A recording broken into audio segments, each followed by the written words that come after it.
अस्सलाम वालेकुम नाज़रीन, program opinion with Ali Qazi में भलीकार आऊं यासिर अहमद। हम स्टूडियो में जॉइन कन सीनियर तज्जियाकार अली काजी साहब। वेलकम अली साहब। Thank you Yasir. अली साहब, प्राइम मिनिस्टर साहब जो कैबिनेट मीटिंग भी कई जंहिंमें मिनिस्टरनि खे बि घुरायो, जंहिंमें पंहिंजी पार्टी जे एडवाइज़र्स बि हुया, जंहिंमें केपी जे जेका इलेक्शन थी आहे रीसेंट उन ते डिस्कशन थी, जिते ॻाल्हियूं ॿार आयूं त मिनिस्टर्स जेके आहिनि ऐं जेके पार्टी जा स्पोक्स पर्सन उन्हनि जो चवणु त असां महांगाई ऐं पंहिंजी इन पार्टी जे अंदर ई जेका जहिड़ा हुया फाइट्स हुयूं उनजे करे छो इंडिपेंडेंट कैंडिडेट बीह रहिया हुया काफ़ी, त चई इन जे करे ई असां हारायासीं। बाक़ी प्राइम मिनिस्टर साहब जेको चयो त भई असां रॉन्ग कैंडिडेट्स जी सिलेक्शन जे करे हारायूं ऐं नेक्स्ट जेको फेज़ अचिणो आहे या जेके मुल्क में बक़ाया इलेक्शन अचिणा आहिनि इहे पाण ई पंहिंजी निगरानी में करायूं।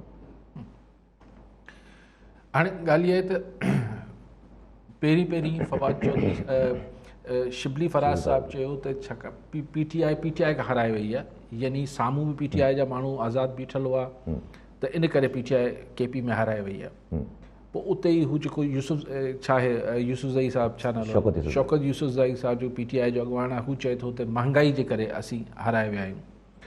इमरान ख़ान साहब चए थो त रॉन्ग चॉइस ऑफ कैंडिडेट्स जे करे हाराए विया आहियूं, त असां माण्हू उम्मीदवार ग़लति चूंडिया ऐं ॿीहर आउं पाण निगरानी कंदसि। सो ॻाल्हि इहा आहे त चॉइस ऑफ कैंडिडेट्स जेको हुजे थी उन जी का क्राइटेरिया हुजणु खपे न, छा मतिलबु कीअं रॉन्ग चॉइस कीअं थी आहे ऐं छा पार्टी जो वोट बैंक न आहे। इहो चवणु हिकिड़े पार्टी सरबराह खे सूंहे नथो, इहो हिकिड़े पार्टी सरबराह खे सूंहे नथो त असां वटि असां सघारा उम्मीदवार या चङा उम्मीदवार न बीहारिया, छाकाणि त हिन में ॿ शयूं वाज़े थियनि थियूं। हिकिड़ो तव्हांजी पार्टी जी परफॉर्मेंस जेका कारकर्दगी आहे उहा एतिरी नाहिल आहे, हेठी क़यादत सूबाई क़यादत जो हू ग़लति उम्मीदवार चूंडे पई, जो हाणे इमरान ख़ान खे इहो कमु बि पाण ॾिसणो पवंदो त हिकिड़े काउंसलर खां पाण इंटरव्यू कंदो त बाबा तूं केतिरा वोट वरिता, आईंदा छा कंदे कीअं कंदे, ज़रे घटि नामुमकिन ॻाल्हि हिकिड़े प्राइम मिनिस्टर लाइ। सो यानी हिकिड़ी ॻाल्हि हिन मां साबित थी ख़ान साहब जे चवण सां त हिन जेका सूबाई क़यादत आहे नाहिल आहे, ग़लति उम्मीदवार चूंड के। ॿी इमरान ख़ान साहब जी इन ॻाल्हि सां इहो वाज़े थिए थो त पार्टी वोट न आहे, इहो उम्मीदवारनि खे ॾिसी माण्हू वोट कंदा आहिनि। त पोइ इमरान ख़ान जो वोट किथे वियो, पोइ बल्ले जो वोट किथे वियो, पोइ पीटीआई जो वोट किथे वियो। ॻाल्हि आउं इहा सम्झां थो, भले जेके बि ख़बरूं करे वठनि उम्मीदवार ऐं नो उम्मीदवार, इहे सभु ठीकु आहे। असल ॻाल्हि इहा आहे त माण्हुनि पंहिंजी हिकिड़ी कावड़ शो कई आहे। हीउ जेको महांगाई जो तूफ़ान आयो आहे ऐं हिकिड़ो जेको कारोबारी हल्कनि खे बि परेशानी आहे। टी ॻाल्हि इहा आहे त ज़ाहिर आहे पेशावर ऐं केपी सां गॾु हुते अफ़गानिस्तान जो इन्फ्लुएंस अचे थो, त अफ़गानिस्तान जी पॉलिटिक्स जो, काबुल जी सियासत जो या काबुल में थींदड़ सॼे मामलात जो पेशावर ते असरु अचे थो। पूरे केपी ते सो उहो स्कूल ऑफ थॉट आहे जेको तालिबान हुते टेक ओवर कयो आहे। ख़ुदि पेशावर जो जेको कारोबारी तबिको आहे उहो बि हिन जी हिकिड़ी अक्सरियत त न पर हिकिड़ी चङी तादाद जेको आहे हू उन ई तालिबान स्कूल ऑफ थॉट सां इतफ़ाक़ करे थी। सो उन्हनि सभिनी खे, ऐं पोइ जीअं मूं चयो त हुनमें नवाज़ लीग जो वोट बैंक आहे जेको आसानी सां JUIF ॾे हलियो वियो, छाकाणि त हीउ राइटेस्ट वोट हो, पाण बि थोरो थोरो पहिरियां राइटेस्ट वोट हो। ख़ुदि जो कल्ह बि गुज़ारिश कई पई त JUIF जेको आहे उहो सिर्फ़ु हिकिड़ी मज़हबी जमात न, हुनजो हिकिड़ो तारुफ़ केपी जी हद ताईं हिकिड़ी इक़्तिदारी सियासत कंदड़ पार्टी जो बि आहे। सो हाणे मुंहिंजो ख़्यालु आहे फिकाई विझंदा ईंदा इहो चई करे त उम्मीदवार सही न हुआ, हीअ न थिया। ऐं सम्झां थो त मसइलो उहो ई आहे त हेठि जेको शदीद कावड़ आहे माण्हुनि खे ऐं माण्हू जेको ख़ुदि सॼी हिन सियासत मां ऐं सियासी किरदारनि मां जेतिरो बेज़ार बि आहिनि, उहो हिकिड़ी अलॻि बहस आहे। उहो तव्हां चवां थो न त अगरि फेयर इलेक्शन मुल्क में कराए छॾियो त तव्हांखे वॾा हिकिड़ा सरप्राइज़िस मिलंदा, वॾो हिकिड़ा अपसेट्स नज़र ईंदा। पर बहरहाल फ़िलहाल केपी जे हद ताईं त वरी हिकिड़ी तब्दीली खे तब्दील कयो वियो आहे। केपी जे अवाम जेको आहे वरी हिकिड़ो दफ़ो पंहिंजी साबिक़ा रिवायत बरक़रार रखंदे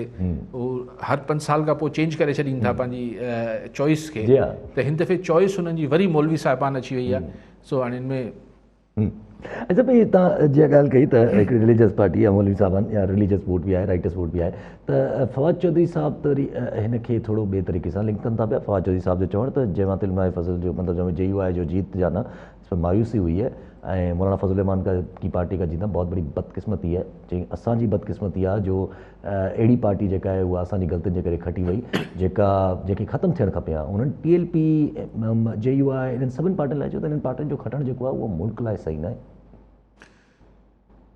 हिन बहस ते खे थोरो हिकिड़े मिंट लाइ पासीरो रखंदे त हीउ चङो थियो आहे या ख़राबु थियो आहे त हिकिड़ी कंज़र्वेटिव पार्टी या हिकिड़ी राइटस पार्टी जेको अॻु में हीअ त सिर्फ़ु पेशावर जा मेयर थिया आहिनि हीअ JUI वारा, हीअ त चीफ मिनिस्टर ख़ैबर पख्तूनख्वा रहिया आहिनि, त हिन में को एॾी अछंभे जी ॻाल्हि न आहे। ऐं हुते ईअं न थियो त माण्हुनि जे पोयां जेको आहे सोटियूं खणी ईंदनि, को ज़बरदस्ती पंहिंजो को मर्ज़ी जो नाफ़िज़ करण जी कोशिशि कई हुजे। ही इन ई आइन जे अंदरि ई रहंदे पॉलिटिक्स कंदा रहिया आहिनि। लेकिन चलो हिकिड़े मिंट लाइ फवाद चौधरी साहब जी ॻाल्हि मञी वठूं त हीअ बदकिस्मती आहे, हिकिड़े मिंट लाइ आऊं नथो चाहियां, लेकिन फवाद चौधरी साहब ऐं साईं चवनि था त हीअ असांजी ग़लतियुनि जे करे थियो आहे, त सभिनी खां पहिरीं त फवाद चौधरी साहब खे लिस्ट ॿुधाइणु खपे त ग़लतियुनि जी फ़हिरिस्त कहिड़ी आहे, कहिड़ी कहिड़ी ग़लतियूं तव्हां फरमायूं आहिनि जंहिंजे करे बकौल तव्हांजे त हीउ हिकिड़ो बदकिस्मत फ़ैसिलो थी वियो आहे। आवाम जेको आहे हिकिड़ो एॾो जंहिं ते अफ़सोस साईं खे थियो आहे फवाद चौधरी खे, अगरि इहो अफ़सोस जेको आहे इन थियण लाइ साईं पाण चवनि था त असांजी ग़लतियूं, तव्हांजी ग़लतियूं कहिड़ियूं आहिनि पहिरीं त उहो गिणाइणु शुरू कयो त थोरो ख़बर पए न ग़लतियूं कहिड़ियूं कहिड़ियूं आहिनि तव्हांजी। ऐं सम्झां थो त इहे ग़लतियूं ई आहिनि जेके असांजी हिन 74-75 सालनि जी तारीख़ में सियासतदाननि बि बेसिकली सियासतदाननि नंबर 2 जुडिशरी हिननि सभिनी गॾिजी सॼी हिकिड़ी कयूं आहिनि, जंहिंखां पोइ अॼु मुल्क हिते बीठल आहे। ऐं अॼु बि उहे ग़लतियूं जेके आहिनि उन मां को बि कुझु सबक़ु पिराइण लाइ तयारु न आहे। इन करे जेके आहिनि हीअ मुख़्तलिफ़ जेके इंतिहा पसंद ग्रुप्स बि हुजनि था, असां वटि राइटिस्ट बि हुजनि था, असां वटि जेके गैर सिविलियन फोर्सिस जी जेका मुदाख़लत थिए थी इक़्तिदारी सियासत में, इहो सभु कुझु जेको आहे इहो हिकु तवील ग़लतियुनि जी लिस्ट आहे, जंहिंमें फवाद चौधरी साहब सिर्फ़ु एतिरो चई करे पंहिंजे पाण खे पासीरो न करे वठे त हमारी अपनी गलतियाँ, वो गलतियाँ तो बताओ कौन सी गलतियाँ की हैं, गलतियाँ कौन सी हैं, मैं बताऊंगा तो नाराज़ हो जाएंगे। ठीक है सर, कॉलर नज़र गए मुख्तियार अली लगारी मीरवा गोचाणी मां। जी लगारी साहब छा चवणु चाहींदा? साईं अस्सलाम वालेकुम। वालेकुम सलाम। साईं अली काजी साहब खां साईं हिकु राय वठिणो आहे त इहे कल्ह चूनी साईं जेके ताज़ी इंतिखाबात थिया आहिनि पंहिंजो बल्दियाती पेशावर में, उन में PTI खे बुरी तरह शिकस्त आई आहे। उन में साईं ख़ासि ॻाल्हि इहा आहे त PTI जा जेके अहम जेके वज़ीर आहिनि उहे पेशावर KP के सां तालुक़ु रखनि था, उन्हनि जे बावजूदि हारायूं मकन जूं हारायूं आहिनि साईं। इन्हनि जो जेको इहो मुंहिंजे नज़र में साईं मौजो आहे, छा इहो मौजो भला साईं बल्दियाती इंतिखाबात में सिंध में भला अहिड़ो मौजो थी सघे थो या न? साईं खां इन बारे में थोरी राय वठणी आहे, महिरबानी साईं। जी साईं। लगारी साहब वैसे अवल तव्हां हिनखे मौजो नथो मञाए, छाकाणि त KP जे अवाम इहो को पहिरियों दफ़ो न कयो आहे। हिकिड़ो दफ़ो हिकिड़े साल हुननि MMA खे खटाए छॾियो, पोइ वरी हुननि ॿिए 5 सालनि खां पोइ जेको आहे उहो ANP खे खटाए छॾियो, यानी पहिरीं साॼी दौर पोइ खाॿी दौर, वरी टियों दफ़ो हुननि PTI खे खटाए छॾियो। सो हीअ असां वांगुरु न आहियूं, त असीं हिकिड़ी ॻाल्हि में ख़ुशि हूंदा आहियूं सिंध जा माण्हू, हू पंहिंजा ऑप्शन्स ऐं हुननि वटि ऑप्शन्स आहिनि बि पंजाब वांगुरु हुननि वटि ऑप्शन आहिनि बि त हू ANP ॾे वञनि, हू नवाज़ लीग ॾे वञनि, हू JUIF ॾे वञनि, हू PTI ॾे वञनि। सो हुननि वटि ऑप्शन्स आहिनि ऐं हू ऑप्शन्स पंहिंजा वारे वटे इस्तेमालु कंदा रहनि था। हू हिकिड़ी ॻाल्हि सां ॻंढि ॿधी न बीह रहनि था त हुननि ते को हू पंहिंजे पाण ते फ़र्ज़ु नथा सम्झनि त भई हिन सां गॾु बीहणो आहे। हू ॾिसनि था त जिथे मजमूई हुननि खे हुननि जे ख़्याल सां हुननि जा मुफ़ादात मतिलबु जी जंहिंसां मुफ़ाद हुननि खे बहितर नज़र अचनि था त इहे हल थींदा हुन जा मसाइल, उन सां जुड़ी वञनि था। हू को ज़िंदगी भर जो नातो न जोड़ींदा आहिनि। असां वटि सिचुएशन डिफरेंट आहे। अच्छा, ॿी ॻाल्हि इहा त हुते ग्रास रूट ते पैसो हलाइण जी रिवायत घटि आहे। पैसा हुते बि जाम हलनि था इलेक्शन, लेकिन ही जेको फी वोट नोट आहे, इंडिया में चवंदा फी वोट नोट, मतिलबु उते जो उते तुर्त 1000 रुपया वठो, 500 वठो, 2000 5000 ते वोट वठो, नोट वठो ऐं वोट ॾियो। त मतिलबु फौरी फी नोट फी वोट जो जेको रुझान आहे उहो हुते घटि आहे, हुते वॾे पैमाने ते इहो ई थिए थो। लेकिन ही जेको ग्रास रूट लेवल ते वोटर जो नोट सां रिश्तो जेको जोड़ियो वियो आहे उहो असां वटि माशाल्लाह थोरो सवायो आहे। हिकिड़ी ॻाल्हि आहे। ॿी ॻाल्हि इहा त असां वटि भला तव्हां सिंध सतह ते को ऑल्टरनेट ॿुधायो त फोर्स कहिड़ी आहे? हिते नवाज़ लीग महिमान अदाकार, अच्छा PTI इंटीरियर सिंध में महिमान अदाकार, GDA हुई, हाणे अलाए किथे आहे, डिस्पर्स्ड आहे, अलाए किथे आहे अॼुकल्ह, हिकिड़ो के ज़रूरी कम सां शायदि गैर फ़ाल थियल आहे। सो विच फोर्स? हा, तव्हांखे वरी बि सिंध में सिंध जी गादी वारे शहर कराची में मुक़ाबिलो नज़र अचे थो, मुक़ाबिलो थींदो, ऐं हिते अगरि फेयर इलेक्शन थियनि था त सोचाल थी। लेकिन हाणे फेयर इलेक्शन जी 2 तशरीहूं आहिनि, बल्कि 3 जायुनि ते धांधली थींदी आहे। हिकिड़ो इलेक्शन खां पहिरीं जेका धांधली थींदी आहे, ॿध सॾ ही हू दाबा साबा रिश्वतूं, ऐं आख़िरी राति ते फी वोट फी वोट जो जेको हिसाबु आहे उहो हले थो। फेयर कैंपेन करण ॾींहुं पोइ इलेक्शन वारे ॾींहं ते लठबाज़ी थिए थी, ठपेबाज़ी थिए थी, उहो इलेक्शन वारे ॾींहं जी धांधली हूंदी आहे। पोइ इलेक्शन थी वञण खां जॾहिं पोलिंग बंदि थी वञे थी त पोइ जेको वोटनि जी हेरफेर थिए थी। सो हाणे ॾिसणो इहो आहे त असां वटि हिन 3 स्टेजिस ते छा निस्बतन फेयर इलेक्शन थिए थी, ऐं 100% त नामुमकिन आहे, लेकिन निस्बतन फेयर इलेक्शन थिए थी त पोइ को ॿी पार्टी न, पर तव्हांखे पोइ लॻाई साहिबु इलाइक़नि में आज़ादु उम्मीदवारनि जी हैसियत में या नंढा नंढा ग्रुप्स जेके ठही वेंदा, ही जेके ज़िले इतिहाद ठही वञनि था, तालका इतिहाद ठहंदा, उन्हनि में शायदि को अपसेट्स नज़र अची वञनि। पर बहरहाल फी नोट फी वोट वारो जेको मामिलो आहे ऐं जेको बहरहाल सरकारी सौंटो बि फिरंदो आहे, त उहो पंहिंजी जाइ ते हाणे ॾिसो केतिरो थो हले। केतिरो फेयर कैंपेन कई थी वञे या जेका बि ॻाल्हि आहे। ॾिसो पंहिंजी ॻाल्हि हले पई फवाद चौधरी साहब जी, त फवाद चौधरी साहब मौलाना फज़ल रहमान ऐं JU ते तनक़ीद छके तरीक़े सां कई आहे हिन जी मद में, पर आसिफ़ ज़रदारी साहब जी बि कल्ह वारी स्टेटमेंट्स ते बि उन्हनि रिएक्शन ॾिना आहिनि। त आसिफ़ ज़रदारी साहब जी चई ॻाल्हियुनि मां लॻे थो त मायूसिन का डील न आहे थी, हिन जे करे फ़ौज जे ख़िलाफ़ु कराइनि था। ॾिसो फ़ौज के खिलाफ तो आसिफ़ ज़रदारी कल कौन ॻाल्हायो, उन्होंने चयो तो वो कहते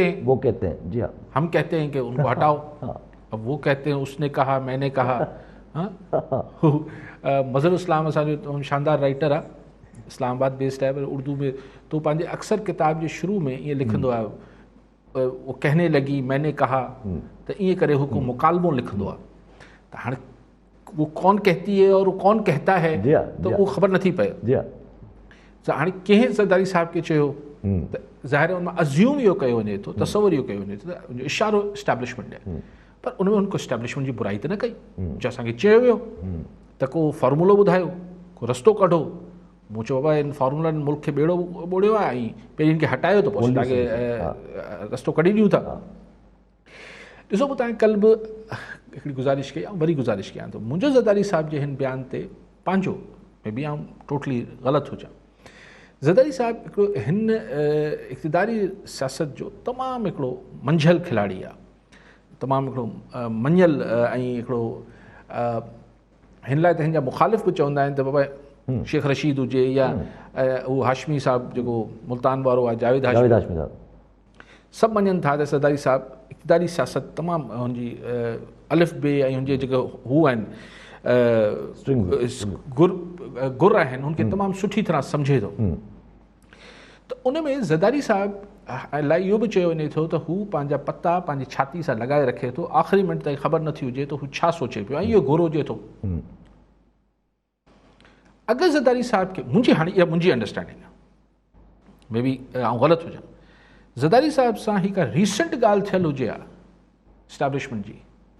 ऐं उहे ॻाल्हियूं अगरि अञा बि हलंदियूं हुजनि हा त स्टेटमेंट ई न अचे, त ज़रदारी साहब नवाब शाह में बीह करे पब्लिकली इहो जुमिलो न चए। जी हा, मतिलबु इहो आहे त हीउ जॾहिं बि हीउ जेको बि ॻाल्हियूं थियूं आहिनि फॉर्मूला कढण वारी या रस्तो इहा थोरी पुराणी ॻाल्हि आहे। ऐं उनखां पोइ हाणे ज़रदारी साहिबु सिचुएशन मां को घणो ख़ुशि न आहे। जी हा, फवाद चौधरी साहब इहो ई चवनि मायूस उहो को घणो ख़ुशि न आहे इस्टेब्लिशमेंट जे रवैये सां, मतिलबु ईअं महसूसु थिए थो। ऐं हू हिकिड़ो तमामु आउं फवाद चौधरी सां इतफ़ाक़ नथो कयां त हुन फ़ौज जे ख़िलाफ़ या इस्टेब्लिशमेंट जे ख़िलाफ़ु ॻाल्हायो, ख़िलाफ़ु कुझु बि न ॻाल्हायो आहे, लेकिन हू वरी मुतवजा करे पियो त आउं पंहिंजी ॻाल्हि ते अञा बीठल आहियां त अगरि हिन खे फ़ारिग़ कयो त असीं तव्हांखे मुल्क हिन बहरान मां कढी ॾेखारींदासीं। तव्हां 30 अरब खे 60 अरब करे छॾियो आहे कर्ज़, हीउ जेको बि सो आई थिंक अगरि हींअर इहा कम्युनिकेशन हलंदी हुजे आहे इस्टेब्लिशमेंट सां ऐं हीअ ॻाल्हियूं टुटल न हुजनि हा, हलंदड़ हुजनि हा, त ज़रदारी साहिब जी जेका प्रोफाइल आहे ऐं जेको हुनजी तजुर्बो आहे हिन इक़्तिदारी सियासत जो, उहो नवाब शाह बि कारकुननि जे विच में बि इहा ॻाल्हि न करे। जी हा, इहा ॻाल्हि न करे हा, पर सभु माना पोइ इहो सम्झिजे त जेको हीअ चवनि था त फवाद चौधरी साहिब त आसिफ ज़रदारी लाइ या मनी नवाज़ शरीफ़ लाइ बि चयूं त इहे हाणे पंहिंजी इन ई सैलरी ते कमु कंदा रहंदा जंहिं ते कमु कंदा। इन में हिकिड़ो सुवालु अचे थो त वाक़ई भला हाणे सिचुएशन जेका आहे उहो 3 महीननि जो जेको हिकिड़ो डार्क क्लाउड्स हुया आहिस्ता आहिस्ता ख़तमु थींदा था वञनि? न, आउं सम्झां थो हाणे त साॻी पघार ते कमु करण वारी ॻाल्हि फवाद चौधरी चए थो, अलाए कंहिंजी केॾीमहिल नौकिरी न हली वञे। फवाद चौधरी साहिब खे त अञा इहा ई पक न आहे त ॿियनि जी पघार त अलाए वधंदी न वधंदी, संदन नौकिरी अलाए केतिरी आहे। ॾिसो, हू जेके 3 महीना हुआ हुन में महीनो गुज़री वियो आहे जेका आउं ॻाल्हि मूं कई पे। हाणे बाक़ी तव्हां 1.5-2 महीना, अगरि आउं तव्हांखे सोली सिंधी में चवां त अगरि ही मिड ऑफ अर्ली जनवरी या मिड ऑफ फेबररी ताईं मामलात ईअं ई आहिनि जीअं आहिनि, हर को पंहिंजी पंहिंजी पघार ते ई नौकिरी करे पियो, पोइ ही बहरान टली वियो। जी हा, जी हा, आउं सम्झां थो पोइ कुझु न आहे, पोइ कुझु बि न। ठीकु आहे साहब, कॉलर सां गॾु तुफ़ैल जमाली नवाब शमा। जी जमाली साहब, छा चवणु चाहींदा? सर पहिरियों मालिका साहब खे तव्हांखे सलाम पेश कंदुसि ऐं उन खां पोइ सुवालु मुंहिंजो हींअर जेको हीउ ताज़ो बल्दियाती इलेक्शन थी आहे KPK में, जंहिं मंझि जेको आहे सिटिंग गवर्नमेंट जेका हींअर वफ़ाक़ में बि आहे, KPK में बि आहे, बलोचिस्तान में बि आहे, पंजाब में बि आहे, उहा पंहिंजे ई सूबे मंझि जेको आहे हाराए थी वञे। त इन जो त मक़सदु हाणे माना ईअं सम्झे त शायदि फ़रिश्तनि वोट न आहिनि ॾिना, ओरिजिनल माण्हू जेके आहिनि, जेका आवाम आहे, पब्लिक आहे, उन ई शायदि वोट न आहिनि। त थियण त ईअं ई घुरिजे त जीअं ॿियनि सूबनि मंझि बि जेकॾहिं पंहिंजो फ़रिश्ता वोट न ॾियनि ऐं आवाम खे ई छॾीनि वोट ॾियनि, त मां सम्झां थो त शायदि उते बि तब्दीली अची सघे थी, जीअं सिंध आहे, बलोचिस्तान आहे या पंजाब आहे, इन्हनि मंझि बि इहे तब्दीली अची सघे थी। त उनखे तव्हां कहिड़े नज़र, साईं अलीगढ़ साहिब उन्हनि खे कहिड़े नज़र सां ॾिसंदा त हीअ इलेक्शन जेको आहे तब्दीली आहे या तब्दीली खे ई जेको आहे लोहण वारी तब्दीली आहे? इन ते साईं महिरबानी करे थोरी पंहिंजी रोशनी जनाब महिरबानी थींदी। ठीकु आहे जमाली साहब। जमाली साहब, जेका सिचुएशन आहे, तव्हां चयो त फ़रिश्तनि वोट न विधो। ॾिसो, हीअ जेका बल्दियाती इलेक्शन जी चूंड आहे उहो उन में त लोकल पुलिस बि कमु करे वेंदी आहे, फ़रिश्तनि जी एतिरी ज़रूरत न हूंदी आहे। मतिलबु इहो थियो आहे त हीअ निस्बतन गवर्नमेंट हिन खां या गवर्नमेंट जेको बि ज़रिया आहिनि या वसीला आहिनि उहे घटि इस्तेमालु थिया आहिनि इन इलेक्शन खे मैन्युपुलेट करण लाइ। इहा ॻाल्हि पंजाब में ईअं न कोशिशि थींदी त ईअं न थिए, पंजाब में वॾो ज़ोर लॻायो वेंदो, पर पंजाब में संदन मुखालफ़त जेका आहे उहो नवाज़ लीग जी आहे, उते बि तव्हांखे वॾा अपसेट नज़र ईंदा। जेको मुंहिंजो असेसमेंट चए थो त हुते वॾा तमाशा थींदा ऐं PTI खे मतिलबु अगरि इलेक्शन फेयर थी जेतिरी पेशावर में थी आहे या KP में थी आहे त पंजाब बि मूंखे नवाज़ लीग जेको आहे उहो डोमिनेट थींदे बिल्कुलु क्लियरली नज़र अचे थी। जेसिताईं सिंध जो मामिलो आहे त सिंध में जेको कराची आहे उहो त ख़ैर हिकिड़ी हिते बैटल उहो थींदी, हिकिड़ो महाज़ हिकिड़े पासे हिकिड़ी मतिलबु हिकिड़ी फुल कैंपेन थींदी ऐं पोइ तासुब ऐं पोइ लसानियत ऐं सभु शयूं पैकेज में हिते ईंदा। इंटीरियर सिंध में मुंहिंजे चयो त अगरि इलेक्शन फेयर थिया ऐं पुलिस ऐं एडमिनिस्ट्रेशन हिन इलेक्शन खां पासीरी रही, जेको छो रहंदी छो रहंदी, लेकिन अगरि पाण ते हिकिड़े साईं जमाली साहिब बि हिकिड़े मफ़रूज़े ते मूंखां सवाल कयो, ऐं मफ़रूज़े ते अगरि ते जा त पोइ जीअं मूं अर्ज़ु कयो त हिते का पार्टी त इंटीरियर सिंध में को मोबिलाइज़ मूंखे हींअर त नज़र नथी अचे ऐं एतिरो जल्दी शायदि ई थी सघे। लेकिन इहो आहे त पोइ तालके ऐं ज़िले सतह ते जेको राजूनी इतिहाद जेके ठहंदा आहिनि उहे ठहंदा ऐं उहो सरप्राइज़ ॾेई सघनि था अगरि जी हाँ जी हाँ जी हाँ अगरि जेका ॻाल्हि हले पई पाजी त जीअं तव्हां हिकिड़ी ॻाल्हि कई त लॻे थो त हाणे जेकॾहिं 12 अप्रैल ताईं अगरि कहाणी हली वई त पोइ वाक़ई कुझु बि न आहे थियणो पोइ अॻिलो आउं त चवां थो मिड ऑफ फेबररी ताईं हले फेबररी जे विच ताईं इहो ख़ैर रहियो हुयो पोइ आउं सम्झां थो पोइ हाणे जनरल इलेक्शन थी जी हा त पोइ इन में अगरि जे फेबररी ताईं जेको लॻे बि थो त हिन वक़्तु ताईं त टापुर आहे मार्च जी डेट ॾिनल आहे PDM जी त पोइ नवंबर 20 जेका अपॉइंटमेंट आहे उहा इमरान ख़ान साहिब जे सर छॾी वेंदी हा इहो हिकिड़ो सुवालु आहे त नवंबर 2022 जी यानी ईंदड़ साल नवंबर में जेका अहम मुक़ररी थियणी आहे उहो प्राइम मिनिस्टर इमरान ख़ान जे हथां थियणी आहे या न थियणी आहे इहो $1 मिलियन जो सवाल इहो तॾहिं आउं तव्हांखे चवां थो त फेबररी गुज़रण ॾियो त पोइ पाण ॻाल्हाईंदासीं छाकाणि त ॾिसो इहो चवणु त फ़िलहालु ठापुर नज़र अचे पई इहे शयूं ईअं थींदियूं कोन आहिनि ओचितो पाण सुबुह जो उथंदासीं ऐं ॿुधंदासीं अड़े हा हीअ त अॼु सुनवाई हुई हाणे हिकिड़ी वरी प्राइम मिनिस्टर साहिब ते ज़ाती जेको केस आहे उन्हनि जो पर्सनल मामिलो आहे जेको उन्हनि जी को पंहिंजे सादिक नमीन जो बेसिकली वही आर्टिकल 62(1) उन ते केस अॼु हियरिंग थी आहे रिजेक्ट थी वई एप्लीकेशन रिजेक्ट थी वई छो जो जंहिं एप्लीकेशन दायर कई हुई उन ई वापसि वठी छॾी मज़े जी ॻाल्हि इहा आहे त उहे पहिरियां अलॻि पार्टी में हुया वरी पोइ PTI में उन्हनि शमूलियत करे छॾी 2018 जी एप्लीकेशन वरी पोइ उन्हनि PTI में शमूलियत करे छॾी पोइ हाणे वरी उहे डिप्टी अटॉर्नी जनरल आहिनि हिते सिंध में जंहिं एप्लीकेशन दायर कई अच्छा चले उहो त थी वियो त अहिड़ो कुझु बि थी सघे थो ऐं हू जेको फॉरेन फंडिंग वारो PTI जो केस आहे खोड़ शयूं थी सघे थी यू नेवर नो किथां शइ कीअं अची वञे थी जी हा काफ़ी इम्पोर्टेंट केस आहे तॾहिं आउं चाहियां थो न जेका तव्हां इशारो कयो पिया त जेका ईंदड़ साल नवंबर में मुक़ररी थियणी आहे त ज़ाहिर उहा मुक़ररी थींदी अगस्त लॻभॻि जी हा रिकमेंडेशन्स वग़ैरह जेको बि आहे अगस्त सितंबर ताईं त ज़ाहिर आहे इहो मामलात पहिरीं तय थी वेंदा ठीकु आहे सर अॻिते मरीम नवाज़ शरीफ़ अॼु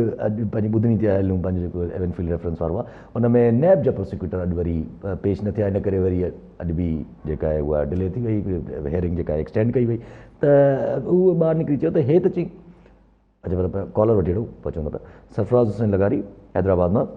जी लगारी साहब छा चवणु चाहींदा अस्सलाम यासर साहब ऐं काज़ी साहब खे सलाम वालेकुम सलाम साईं मुंहिंजो सुवालु इहो आहे त कल्ह रज़ाई साहिबु जेको आहे सो वीडियो टॉक में इहो चयो आहे त उन्हनि खे चयो आहे त तव्हां हुकूमत कयो या उन्हनि खे अहिड़ा इशारा मिलिया आहिनि त तव्हां अचो ऐं गवर्नमेंट संभालियो या कुझु त रज़ाई साहिबु हुन ते इहो बयानु ॾिनो आहे त पहिरीं सभ खां पहिरीं इन्हनि खे कढियो इन्हनि जी छुटी कयो ऐं त पोइ ई असां ईंदासीं ऐं त हिकु त मुंहिंजो इहो क्वेश्चन आहे ॿियो मुंहिंजो सुवालु इहो आहे त इन मां छा अज़्यूम कजे त नेक्स्ट गवर्नमेंट पीपुल्स पार्टी जी आहे फेडरल में या छा मुंहिंजो इहो सुवालु आहे साईं काज़ी साहिब बाय बाय काफ़ी इन ते त ॻाल्हाए आयुसि न तफ़सील सां मूं ॻाल्हायो त मां ज़रदारी साहिब जे हिन कल्ह बि थोरो ॻाल्हायो अॼु बि ॻाल्हाए वरितो आहे त वरी वजह छा कयां बाक़ी नेक्स्ट गवर्नमेंट कंहिंजी ईंदी फेडरल में कंहिंजी न ईंदी इट्स टू अर्ली लगाई साहिब त इहो भई प्रिडिक्ट कजे ज़ाहिरी तरह जमहूरियत जो नालो आहे त जंहिं वटि नंबर्स आहिनि जमहूरियत जो मतिलबु इहो आहे त 100 मां अगरि 51 हिकिड़े पासे आहिनि त पोइ हू हुनजी हुकूमत हुजे थी असां वटि पंजाब जेको आहे उहो अकेले सरी अगरि हिकिड़ी पार्टी खे वोट ॾेई छॾे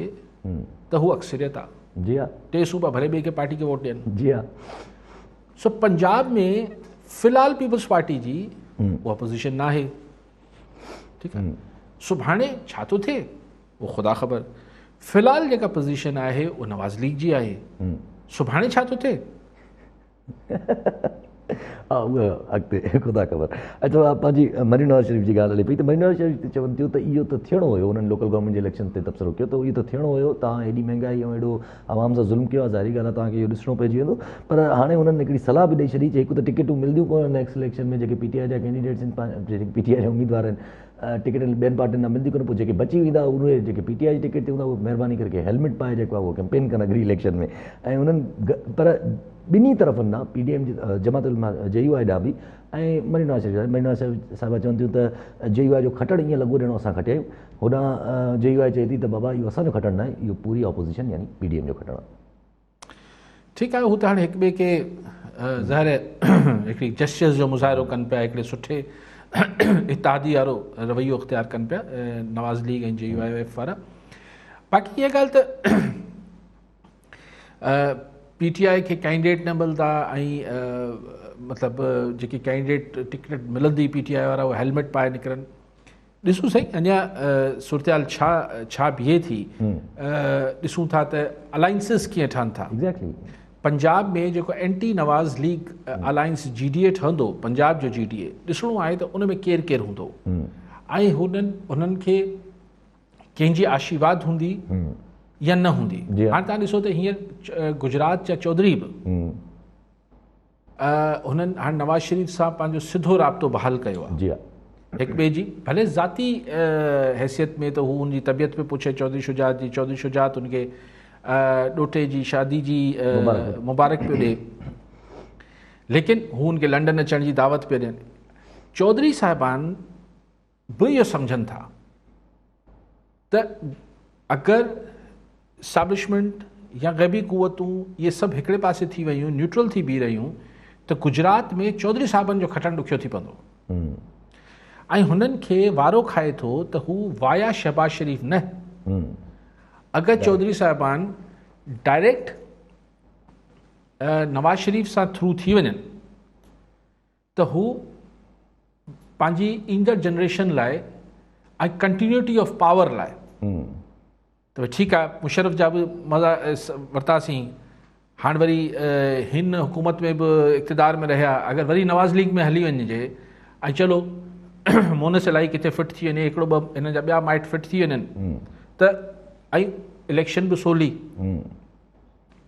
लेकिन अगरि GDA ठहणो आहे पंजाब जो त पोइ ज़ाहिर चौधरी साहिबान उन में हिकिड़ो रोल प्ले कंदा। उन में पीपल्स पार्टी, पोइ तहरीक लबैक ऐं सभिनी खे उन्हनि खे कंहिं न कंहिंखे अची किथे हिकिड़े हंधि गॾु करिणो हूंदो, त उन में चौधरी साहिबान जो पोइ रोल ठाहिण वारा ठाहींदा। लेकिन जेको दिल्लीअ मतिलबु मूंखे कल्ह हिकिड़ी का दावत हुई, उन में को पंजाब जो ठीकु माण्हू जेको इलेक्शन ऐं सियासत उहो पाण नवाज़ लीग जो न आहे, पर हू चए पियो त हींअर जेके माण्हू नवाज़ लीग में न आहिनि उन्हनि जी बि अंदरां ख़्वाहिश आहे त को रस्तो निकिरी पए। सिचुएशन ॾुखी आहे पंजाब में। ॾिसो पाण त परे वेठा आहियूं ऐं हितां वेही चवंदोसि त भई हीउ थिए पियो, पर हाणे तव्हांखे जेको पंजाब मां माण्हू अचे तव्हां हुन सां कचहरी करे ॾिसो, अगरि हू हिकिड़े इंडिपेंडेंट थी ॻाल्हि करे। हींअर पंजाब में ॾुखी सूरत हाल इहा पैदा थी वई आहे त जेको वाहिद हिनखे काउंटर कंदड़ फोर्स हुई PTI, उन हुते जेको महांगाई जो मामिलो थियो आहे, हीउ ॾिसो सिंध न आहे पंजाब, पंजाब जे माण्हू परफॉर्मेंस खे तमामु घणी वैल्यू ॾींदो आहे, छाकाणि त हू हिरियल आहे, हुनखे आदत विधी वई आहे। अगरि डेख में नथो वञणु चाहियां, मुख़्तसर ॻाल्हि इहा आहे त जॾहिं पीपल्स पार्टी पंहिंजे उरूज ते पंजाब में हुई, इवन बीबी शहीद 86 में उते लथी त माण्हुनि जो 10 लख माण्हू, माना पाकिस्तानी तारीख़ जो शायदि वॾे वॾो हू रिसेप्शन हो। लेकिन 85 खां जीअं आस्ते आस्ते नवाज़ शरीफ़ बतौर चीफ मिनिस्टर हुते परफॉर्म करणु शुरू कयो, करणु शुरू कयो, पोइ त प्राइम मिनिस्टर थी विया, त पोइ त प्राइम मिनिस्टर बि थिया, चीफ मिनिस्टर थिया। अच्छा, नंढो शहबाज़ आयो त हू वॾे भाउ खां वधीक परफॉर्म करणु शुरू थियो। माण्हुनि जा रस्ता ठहियल आहिनि, घिटियूं ठहियल आहिनि, हीअ ठहियल आहे। सो पंजाब जो माण्हू सिंध वांगुरु न आहे, पंजाब जो माण्हू परफॉर्मेंस ॾिसे थो। सो नवाज़ लीग परफॉर्मेंस पंजाबी आहे, नेचुरल आहे। ऐं जेको हींअर महांगाई जो तूफ़ान आहे, भई जंहिं ॻाल्हि ते तव्हां नवाज़ लीग खे तंज़ कंदा हो या हुन ते जेको आहे तनक़ीद कंदा हो, भई मोटरवे बना दिया, ये कर दिया, उहो माण्हुनि खे त उहो सहूलियत थिए थी न। ज़ाहिर आहे बिज़नेस ग्रो थींदो, इंफ्रास्ट्रक्चर वधंदो त बिज़नेस ॾुखियो आहे हुनखे। मतिलबु तव्हां भले हीअ ॾिसो न, हीअ आर्ग्यूमेंट अगरि इमरान ख़ान साहिब जो अगरि ईअं ई माशाल्लाह महांगाई वधाईंदो रहियो ईंदड़ इलेक्शन ताईं, त छा इलेक्शन कैंपेन में अची चवंदो? इहो चवंदो सॼी दुनिया में महांगाई थी, तंहिंजे करे तव्हांखे महांगाई थी, तव्हांखे नाराज़ न थियणु खपे। माण्हू हिन ॻाल्हि ते पोइ हेलमेट वाकई पाए वञिणो पवंदो इहा ॻाल्हि करण लाइ। माण्हुनि जे विच में अगरि तव्हां वञी चओ त तव्हांखे असां मतिलबु 100 रुपए जी शइ 200 रुपए में इन करे ॾियूं पिया, शुक्र नथा कयो दुनिया में इलाही महांगी थी वई आहे। त वाकई में इहा ॻाल्हि करण लाइ माण्हुनि में हेलमेट ई पाइणु वञणो पवंदो। जी हाँ, जी हाँ। हेलमेट खां सवाइ तव्हां इहा ॻाल्हि कई। अच्छा, अगरि जे माना पोइ हिकिड़ो ईअं ई हालांकि आउट ऑफ द टॉपिक आहे, पर पंजाब जी ॻाल्हि ते हले हले थो पियो, नून लीग जी सियासत ते हले थो पियो, त हिकिड़ो सुवालु अचे थो ज़हन में ईअं त पोइ माना नून लीग अगरि पंहिंजो इहो वोट बि इंटैक्ट रखी वेठी आहे जेको पंजाबी कार्ड वारो आहे, हू अगरि पंहिंजो डेवलपमेंट ते जेको कारकर्दगी ते वोट मिलंदो आहे उहो बि इंटैक्ट रखी वेठी आहे, ऐं जेको सिविलियन लीडरशिप पॉलिटिकल लीडरशिप ते मिली रखणु उहो बि वोट इंटैक्ट रखी वेठी आहे, त हिन वक़्तु सिर्फ़ु नून लीग खां रिलीजियस वोट ई सिर्फ़ु खसियल आहे TLP जे मद में। सही ॾिसो, ॻाल्हि इहा आहे तवक्का इहा हुई त जीअं KPK में हिन परवेज़ खटक कमु कयो, ईअं पंजाब में PTI ईंदी त हू KP मॉडल पंजाब में अप्लाई, हिते हू ज़िद ॿधी बीह रहियो त बोज़दार रहंदो, थ्रू प्राइम मिनिस्टर ई कमु कंदो जेको हुते माना, त बोज़दार अगरि रहंदो त हू त डूअर आहे ई कोन। त पंजाब जेको अॻु में ई परफॉर्मेंस ऐं गुड गवर्नेंस जो आदी थियल हो, उनखे वेत तां हेठि खणी वियो। जी हा, मथे सोने ते सुहागा, तव्हां एतिरी महांगाई ऐं हीअ सभु शयूं करे छॾियूं। जी हा, टियों, तव्हां वटि पैसा कोन्हे जो तव्हां वॾा जेके आहिनि प्रोजेक्ट्स ठाहे सघो, जीअं नवाज़ शरीफ़ त बीह चवंदो हा क्या चाहिए यूनिवर्सिटी, जी हा, ठीकु है, कॉलेज छोड़ो यूनिवर्सिटी, जी हा, बादशाह सलामत ऐलान कंदो वठंदो, जी हा,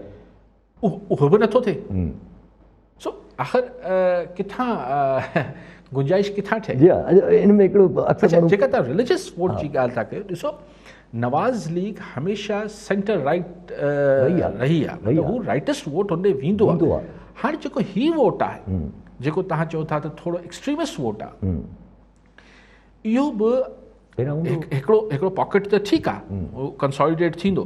लेकिन इहो आहे त मेजॉरिटी जेको हुते वोट बि उते जा जेके लोकल नंबरदार आहिनि, लोकल जेके मुहतार आहिनि, उहो बि त नवाज़ लीग सां गॾु आहिनि न। जी हा, जी हा, नवाज़ लीग सां गॾु को कामरेड त कोन पिया फिरनि न रुगो, नवाज़ लीग सां गॾु बि राणा सनावला फिरनि पिया न, जिन जो पंहिंजो बि हिकिड़ो चवचव आहे, दाबो आहे, मैन पावर आहे, लठ भाटो सभु मामला हुननि जा आहिनि। तव्हां हिनखे हीअ घटि शयूं आहिनि छा? ही को ईअं वीचारा थोड़ी अच्छा कपिड़ा पाए ईअं रुगो टॉल मथे ते रखी थोड़ी पेरनि पिया। अच्छा, अक्सर माण्हू इहो चवंदा आहिनि त प्राइम मिनिस्टर साहब खे हिकिड़ी डायलेमा हुयो त अगरि हू पंजाब में सुठो कैंडिडेट रखी छॾींदा आहे त CM जो त पोइ आउट परफॉर्म करे वञे पाण प्राइम मिनिस्टर साहब खे। अगरि इहो सभु एतिरो जल्दी ज़ुल्फ़कार अली भुट्टो थियण जो ख़्यालु अची वियो इमरान ख़ान साहब खे, त पोइ हाणे हमदर्दी करे सघूं था। इहो चवंदा आहिनि न ZAB खे हीअ प्रॉब्लम हो, ग़ुलाम मुस्तफ़ा खर, या मतिलबु ईअं उनखे हूंदो हो, चवनि था जॾहिं की ZAB स्टालवर्ड पर्सनैलिटी हुई उनखे, लेकिन इहो थींदो आहे पंजाब ज़ाहिर इट्स अ पल्स न, चवंदा न अलाए कंहिंजो चवनि था त बादशाह सलामत हो उनजो फेवरेट वज़ीर हो, तमामु मुंहिंजो फेवरेट पसंदीदा वज़ीर हो, त हिकिड़े हंधि उनखे नओं महल ठाराए वज़ीर साहब ॾिनो ऐं चवनि बादशाह सलामत तव्हां अचो त महल जे दरवाज़े ते बादशाह सलामत जो वॾो हिकिड़ो मुजस्मो ठहियलु हो, मुंहिंजे भर में नंढिड़ो मुजस्मो वज़ीर पंहिंजो बि ठाराए छॾियो, त बादशाह सलामत ॾिसी करे उनखे गार्ड्स खे चवनि वज़ीर खे ॿधी वठो, पंहिंजे फेवरेट वज़ीर खे, त चई बसि छो? चई तूं पंहिंजो मुजस्मो छो ठारायो? चई साईं मूं त पंहिंजो हेतिरो ठारायो तुंहिंजे गोॾे ताईं अचां पियो। चई माना अॼु तूं गोॾे ताईं पहुतो आहीं न, तोखे हिते छॾे ॾियां त सुभाणे तूं मूंखां वॾो मुजस्मो ठाराईंदे न, माना तोखे शौक़ु आहे न अंदरि मुजस्मा ठाराइण जो। सो इहो हिकु लीडर जो डपु हूंदो आहे। पर जावेद छा कहिड़ो बोज़दार, उस्मान बोज़दार यार, कम ऑन यार। अगरि छॾे ॾियो पंजाबी कार्ड ऐं हीअ सभु, शहबाज शरीफ़ टोपी पाए, लॉन्ग बूट्स पाए, बरसातनि में, डेंगी में, हिते हुते फलाणा खादमे आला, ही हू सॼी जेका फनकारी सभु कुझु, ॿिए पासे उस्मान बोज़दार। पर त पाण चवंदो त ही कहिड़ी फिल्म ॾिसी ऐं कहिड़ी त स्विच कया, चैनल बंदि करे छॾींदो था। ठीकु आहे सर। अच्छा, प्राइम मिनिस्टर साहब अॼु हिकिड़ी ॿी बि ॻाल्हि कई, किताब करे रहिया हुआ कि जंहिं ते प्राइम मिनिस्टर साहब जो चवणु त माज़ी में उन्हनि तनक़ीद कई, माज़ी में जेके बि डिसीजन्स वरिता विया आहिनि उहे डॉलरनि ते वरिता विया आहिनि, ऐं जेके आहिनि अवाम जी पसंदि जे लाइ न वरिता विया। हुननि चयो त डॉलर ऐं हुननि जेका ख़ासि स्पेसिफिकली ॻाल्हि कई उहा अफ़गानिस्तान जी सिचुएशन ते ॻाल्हि कई त वॉर ऑन टेरर में असांजो हिसो वठणु उहो purely on the basis of dollar and एड हुयो ऐं उन सां अवाम जे इंट्रस्ट जो को तालुक़ु न हुयो। पर गॾो गॾु उन्हनि OIC जेका कल्ह मीटिंग थी आहे उन जे हिसाब सां हुननि जो चवणु त OIC में जेका करारदादू माना जेका प्लेजिंग थी आहे ऐं जेकी ॻाल्हियूं थियूं आहिनि इहा तमामु घणी विक्ट्री आहे पाकिस्तान ऐं अफ़गानिस्तान में। हू जेको माज़ी जी ॻाल्हियूं कनि था त नाला खणे न भला। ऐं त इतफ़ाक़ थो कयां ज़ियाउल हक़ जेको कुझु कयो उहो पंहिंजी ज़ात लाइ कयो, मुशर्रफ साहिबु जेको कुझु कयो पंहिंजी ज़ात लाइ कयो, नाला खणे न ख़बर पएसि। त ॻाल्हि इहा आहे त ज़ुल्म थियो आहे न इन मुल्क सां, हिन सां त इनकार न आहे, पर ख़ुदि छा पियो करे 3 सालनि में वरी जेको अॼु मूंखे ख़बर पड़ी पए त जेको तव्हांजो करंट अकाउंट डेफिसिट आहे उहो वरी जेको आहे बुलंदियुनि ते वञी छुए पियो। तव्हां पंहिंजी इम्पोर्ट्स वरी वधाए छॾियूं आहिनि। सो सिचुएशन आहे ॾिसो न थिए छा पियो। अगरि आउं हिन पॉलिटिक्स खे हटी करे सोचां as citizen of this country कि यार पाणी असां वटि प्रॉब्लम पियो थिए, पाणी खुटे पियो, असां वटि असांजा गैस ऐं ऑयल जा ज़ख़ीरा जेके आहिनि उहे खुटनि पिया, असां वटि जेको आहे मुस्तक़िल मतिलबु हीअ जेको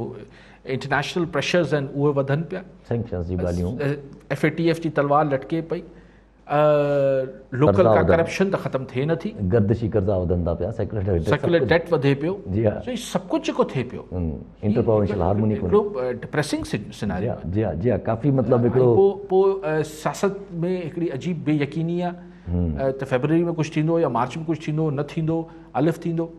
सिचुएशन इन ॻाल्हि ते हाण न बि मिले, हाण महांगी बि मिले। अगरि लोकल लेवल ते अची वञो त अलाए केतिरा ईअं नंढा इशू, अलाए केतिरा नंढा वॾा आहिनि भाई। जी हा तमामु वॾा इशू आहिनि जेके जंहिंजो असरु तमामु वॾो पए थो जेकॾहिं अगरि इहो कुझु थिए थो पियो। बाक़ी जेका OIC आहे हिन ते ॻाल्हि ठीकु आहे, हिकिड़ो सुठो इवेंट हो, मतिलबु आई थिंक कि असां दुनिया जी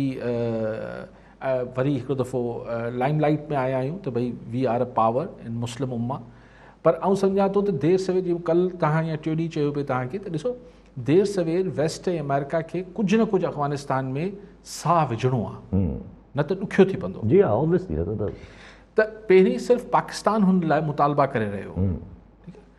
हाणे इहो थियो आहे त OIC अची उहो मुतालबा कया आहिनि। त हाणे अगरि अमेरिका या वेस्ट थोरा कंदो त सिर्फ़ु पाकिस्तान ते न कंदो, पूरी मुस्लिम उम्मा ते कंदो। हा पंहिंजा 30 सेनेटर्स बि लिखी उन्हनि बि कयो आहे, पूरी मुस्लिम उम्मा ते थोरो कंदो जेको। जी हा जी हा so it was more of मतिलबु हिकिड़ी सुठो ॾिसण में हिकिड़ो सुठो शो। जी हा बंदि हिकिड़ो चइजे त बिरादराना सपोर्ट जे करे ऐं इंटरनेशनल हुनमें जॾहिं तव्हांखे हिकिड़ी फीलिंग अचे थी पाकिस्तान आइसोलेट थिए पियो, पाकिस्तान आहे त हुन में हिकिड़ी एटलीस्ट मुस्लिम वर्ल्ड में त असां वरी हिकिड़ो कंहिं एतिरे वॾे फोरम जी मेज़बानी करणु आफ्टर सो मेनी इयर्स 1974 में थी, बिल्कुलु सुठी शइ थी आहे। अफ़गानिस्तान जी इंडोर्समेंट अगरि अची थी वञे त सभ खां वॾो धचको त इंडिया खे ई लॻंदो ऐं पाकिस्तान खे त काफ़ी वॾो फ़ाइदो ई आहे इन ॻाल्हि में। ऐं सभु अॻिते हलूं, हिकिड़ो नंढिड़ो इशू आहे जेको कल्ह खां वठी हिकिड़ो प्रिटेंड करे थो, असां नेशनल हाईवे बंदि कयूं वेठा आहिनि एहतजाजनि, कई ज़मीन जो तकरार आहे, कोई 80 एकड़ ज़मीन आहे जंहिं ते कब्ज़ो आहे, हू चवनि था त भई बाअसर माण्हुनि जेको आहे कब्ज़ो कयो आहे, जेके मुतासिर माण्हू आहिनि, मुतासिर माण्हुनि सां गॾु जेके आहिनि उहे कॉमप्रस्त बि गॾु वेठा आहिनि, होॾां इल्ज़ाम अचनि था त हे कामरेडनि जी आड़ में जेको आहे उहो ई एहतजाज था कनि, किसो अलाए छा आहे पर नेशनल हाईवे बंदि पियो आहे। ॾिसो मां त मूंखे वाक़ई में ख़बर न आहे केरु सही केरु ग़लति, ज़ाहिर ॿिन्ही दुनियनि जा मौक़ुफ़ आहिनि, लेकिन हीअ जेको कब्ज़ाखोरी आहे ऐं पोइ इन जो ॻाल्हि त इहा आहे त हिकिड़ो मुशर्रफ साहिब जे ज़माने में हिकिड़ो इलीगल डिस्पोज़ेशन एक्ट ठहियो जंहिंमें इहो कानून में लिखियलु आहे त 2 महीननि जे अंदरि अदालत खे फ़ैसिलो करिणो आहे, असां वटि नथा थियनि। जी हा त हाणे ॻाल्हि इहा आहे त इहो निबेरो या त पोइ को भोतार कंदो वेही या पोइ कोर्ट मां थियनि, पर कोर्ट में वञण जो मतिलबु इहो आहे त तव्हां सालनि जा साल छुटियो। जी हा 12 साल 15 साल। सो ॻाल्हि इहा आहे त जंहिंजी ज़मीन आहे, जंहिंजो घरु आहे, जंहिंजो छा आहे, अगरि हुनखे इलीगली डिस्पोज़ेस कयो वियो आहे यानी कि हुन ते कब्ज़ो कयो वियो आहे त उहो जेको कानून ठहियलु आहे त भई 2 महीननि जे अंदरि 60 ॾींहंनि जे अंदरि फ़ैसिलो ॿुधाइणो आहे, केरु ॿुधाए नथो, बसि पोइ हलनि था कंहिंसां। पोइ इन करे पोइ सॼी जेका शइ थिए थी, रोड ब्लॉक करणा पवनि था, एहतजाज करणा पवनि था, छाकाणि त माण्हुनि खे को किथां सम्झ नथी अचे त आख़िर रिलीफ किथां वठिजे। यानी थींदो इहो आहे त गवर्नमेंट खां ख़ासि तरह या जेको बि ॾाढी कुवतूं आहिनि उनखां रिलीफ दुनिया में तव्हांखे अदलिया मां मिलंदो आहे। असां वटि अदलिया मां तव्हां पिया चकर ॾियो, पिया हलो, असां वटि जेके हुनजा कानूनी घुर्जूं आहिनि उहे पूरियूं नथियूं थियनि, पोइ कानूनी घुर्जूं पूरियूं नथियूं थियनि त साहिल पियो धिका खाए जी हा ऐं सालनि जा साल, ॾहाकनि जा ॾहाका माण्हू पिया धिका खाइनि, कुझु थिए नथो। ऐं पोइ कोई ही हर ॿिए घर जी कहाणी आहे। अच्छा, पर हिन ज़मीन वारे मसइले में हिकिड़ो ॿियो बि त इशू रही थियो आहे। असां वटि अक्सर माण्हू जेके आहिनि उहे अक्सर ज़मीन वारे इशू में ॿिन्ही धुरनि वटि ओरिजिनल काग़ज़ हूंदा आहिनि। ॾिसो, ॻाल्हि इहा आहे त इहो बि त कंहिं न कंहिंखे त फ़ैसिलो करिणो आहे न त कहिड़ो ओरिजिनल न आहे। सी पॉइंट इज़ कि इन जा बि त आख़िर लीगल हिकिड़ा तरीक़ा आहिनि त हिन खे सॉर्ट आउट कजे। त पोइ कोर्ट गवर्नमेंट खे हवाले करे छॾींदी आहे? न न, छो गवर्नमेंट जे हवाले करे छॾींदी? ॻाल्हि इहा आहे त कोर्ट अगरि केस हलाए ऐं केस हले ऐं वाक़ई में 2-3 महीननि में उनजा फ़ैसिला अचनि त इहे न आहे त मतिलबु ठीकु आहे, ईअं त दुनिया में माण्हुनि सां नाइंसाफ़ियूं थी वञनि थियूं, पर कवी उमेद आहे त दूध ऐं पानी अलॻि अलॻि थी वेंदा। जी हा, ठीकु आहे वरी महिरबानी साहब। नाज़रीन, अॼु जे प्रोग्राम जो वक़्तु पूरो थियो, वरी मिलां ईंदड़ प्रोग्राम में। दुआनि में।